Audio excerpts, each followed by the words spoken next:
আগে অ্যারাবিক কালচারে মনে করা হতো কোনো মেয়ে বেগুনের 100টা রেসিপি জানে মানে সে বিয়ে করার জন্য রেডি। তবে মনে রাখবেন বেগুনের অরিজিন কিন্তু ভারতবর্ষ।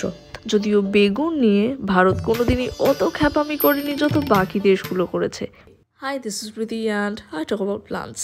বেগুন কিন্তু শুরুতে এইরকম দেখতে হতো না, কালচে কড়াইশুঁটি দানার মতো দেখতে হতো। টমেটো, টোব্যাকো আর পটেটো ফ্যামিলিতে বিলং করে এই গাছ। এর খুব ক্লোজ কাজিন হচ্ছে ডেডলি নাইটশেড, যেটা দিয়ে বিষ বানানো হয়।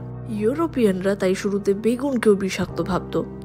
they were not completely wrong though. পুরনো যুগের বেগুন খেলে সত্যি নাকি পেটে ব্যথা আর হ্যালুসিনেশনস হতো। ইটালিয়ান আর গ্রিকরা তাই একে মালা ইনসানা বা ম্যাড অ্যাপল নাম দিয়েছিল।